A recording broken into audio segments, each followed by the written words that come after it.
Hi, my name's Phil and I've ridden my 690 SMC for 100,000 kilometers in 13 years. That's about 7,600 kilometers a year. And I'd just like to talk you through it. Stuff that broke, stuff that's really good about the bike, stuff that I like. If I buy another one, where she's been, lots of stories. So I bought this bike in 2011, the 19th of April 2011, with 0 kilometers from the dealer, and I didn't even do a test ride. I knew I wanted this bike, this specific bike, when it came out. So I had to save up money for 2 years until I could finally afford one. I just went to the dealer, looked at a few different bikes, looked at the catalog, and I was like, yeah, I'll have that one. The first day was really funny. So my first bike was a Suzuki GS500, which is a sports toury bike. It's a typical beginner's bike. And then when I picked up this bike, I sat on it. And it was so different, so high, and I thought, goodness, what did you buy? As standard, this bike comes in white, but I've changed it to black plastics, front and back, because I've been using saddlebags for most of my tours, and they keep scratching the plastics really bad, and I didn't want to mess up the nice white plastics, so that's why I swapped. It's purely it's not even a design choice, it's purely a functional choice. So I'm all about functionality. I'm not really about the looks, which is why I've some pretty ugly mirrors on it, but they work nicely. I managed to achieve the 100,000 kilometers this year, the 4th of May, and it's taken me, I've worked it out, it's taken me 4,764 days, 13 years and 15 days to finally achieve that. She's been to 21 different countries. I hope I haven't forgotten any. So that's Germany, Austria, Switzerland, Netherlands, Belgium, UK, France, Spain, Andorra, Monaco, Czech Republic, Slovakia, Hungary, Serbia, Bulgaria, Greece, North Macedonia, Bosnia, Herzegovina, Croatia, Slovenia, Italy. And if you count crown dependencies, then she's also been on the Isle of Man. So as you can see, the bike's not quite standard anymore. I've changed quite a few things. So I've got foldable mirrors, so I have a bit more space in the garage for moving the bikes around. I've got a Garmin sat-nav cradle. I've got a USB socket. I've got this little tank bag, which is actually just a tail bag, but I've modified it so it fits underneath, clamps underneath the seat. And then I've got a little chain oiler because I'm lazy and I don't want to do the faff around with the spray bottles. Then I've got a different exhaust on it. That's the original Power Parts exhaust. And that's not even for noise or sound. It's mainly so that my saddlebags don't burn, because with the original exhaust I couldn't do this when she's hot. No way. I just lose all the skin on my hand. Original tail tidy, because it keeps you dry and clean if you're riding in the rain. Then I fitted a louder horn because I needed that for Munich, and because the standard horn keeps failing on the 690, is really close to the exhaust pipe, to the manifold, and it keeps failing. And I've been on a tour with a friend who's gone in the wrong way in front of me, and I wanted to beep and my horn didn't work and I lost my friend. The most important mod was surely this seat. It's a Cahido seat, but the guy who made them, he's retired, so you can't get them anymore. It's a lot more comfy than the standard seat. However, if you're willing to be tortured a little bit, you can still do long rides on the standard seat, but you definitely have to work up to get used to it. I used to have the original Power Parts windscreen here, which I really liked when I first fitted it in 2012, 2013, because I lived in Munich back then, and in order to get to nice roads in Munich, most of the time you have to spend an hour on the motorway, and that was quite helpful having a windscreen. But now I'm not doing this anymore, so I just removed the windscreen, sold it. So I once had the Evo 1 setup with the open air box lid, catalytic converter removed, baffle removed, because I lived in England for 3 years and nobody cares. But I went back to the standard airbox lid because police in Germany is quite strict, and if they find you with an open airbox lid, that's it. You're not riding anymore. And I just can't bear with this anymore. I just want to get on riding. A belly pan, mainly to guard the engine from stone chips, and I find it easier to put it on the stand, on the lift, when it's got a belly pan. Right, stuff that broke. So many people told me before I bought the 690, oh, it's breaking, the rock arms keep failing all the time. There's a bit of anxiety going on for every 690 rider, I reckon, but if you can manage, if you know what you need to look for when you're servicing this bike on your own, which is what I'm doing, then it's all right. It's much more reliable than I thought. On this model year in particular, the rocker arms, they have a little pin where the needle bearing sits on. And this pin hasn't been hardened properly. How do I know? It broke. So after about 36,000 kilometers, the bike wouldn't start properly anymore. And I thought it was the battery, so I replaced the battery, got a new battery from the shop. Didn't work either. And I've worked out that the valve clearance has changed from, well, where it should be. It should be between 0.07 and 0.13 of millimeters. And it was 0.83 or something millimeters.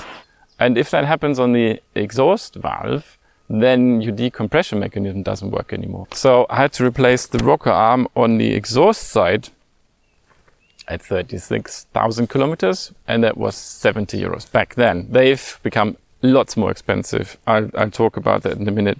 And so after the exhaust rocker arm failed at 36,000, the intake rocker arm failed at 50,000. So I was checking the valve clearance on a regular basis, more regular than 7,500 kilometers, which is the service interval of this bike. And then the biggest failure I had at 70,000 kilometers, where one rocker arm failed, which I think was the intake one or exhaust one. Can't quite remember, I'll just write it down. And the camshaft broke. The camshaft looked horrible. It had pitting, there was lots of material missing, but the bike still ran in that condition, which was surprising. I just thought, she sounds a bit different. Maybe I should check the valves. And luckily I did check the valves. At 50,000 I rebuilt the forks, but all the glider parts and stuff, they still looked fine. So I think you only have to rebuild them every 100,000 kilometers, to be honest. April 2022, I found out I had a hole in my fuel filter, which is in the tank. It's really annoying to get to. I don't know why. So it could have been because I fitted these Evo 1 rally raid tanks. So when I put all the wiring, all the fuel hoses and stuff back, maybe something was chafing.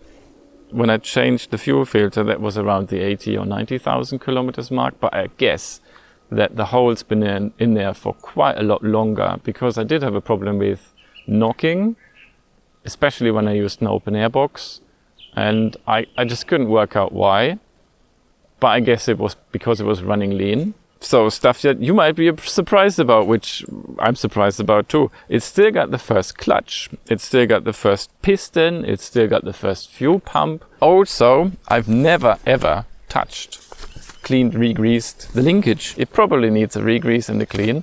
And I thought, yeah, I'll do it around the 100,000 kilometers mark, but I'm a bit lazy. So as long as it's still fine, I just keep it.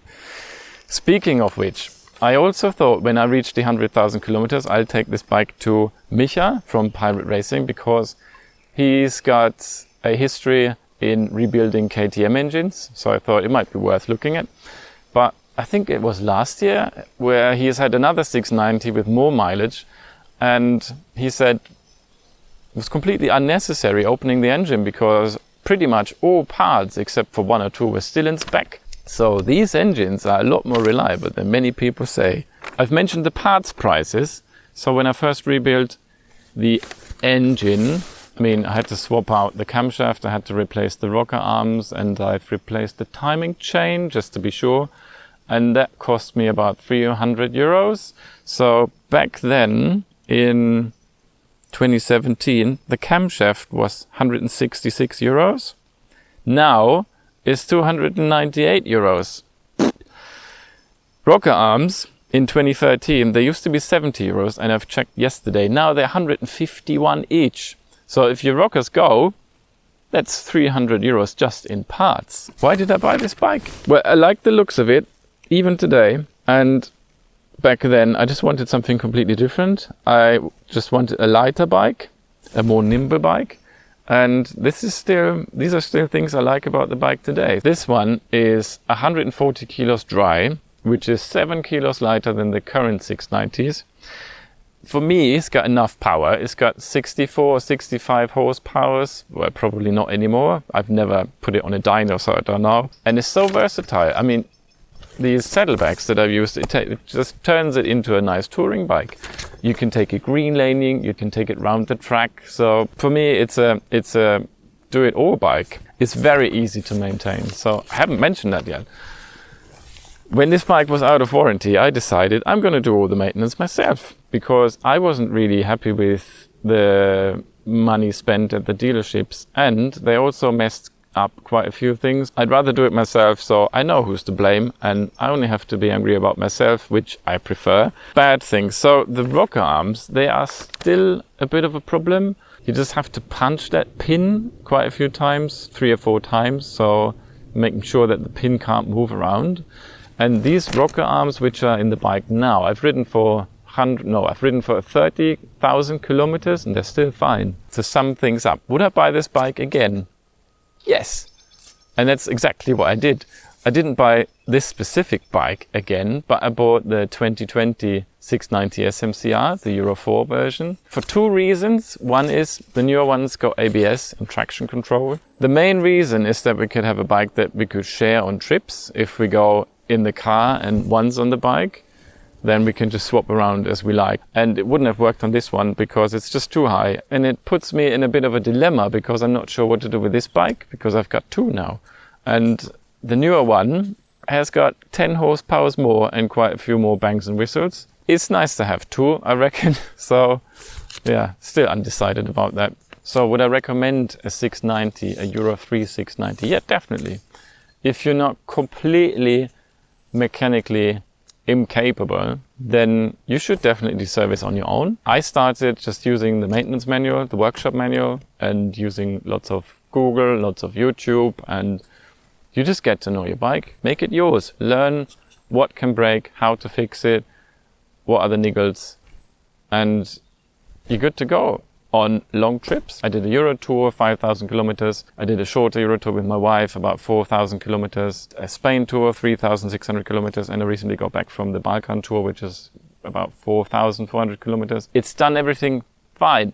I never broke down. I never needed assistance. And there's a great community around these bikes, around the 690s. There's the KTM forum. You find a lot of stuff on YouTube. And even the guys on the LC4 forum, the German LC4 forum, which are quite carburetor, quite 640 focused, they are adopting these 690s slowly. Anyways, I hope you enjoyed this video. If you have any more questions which I didn't cover, just put them in the comments and I'll try my best to answer all of them. And yeah, I'll see you in the next video. Bye bye.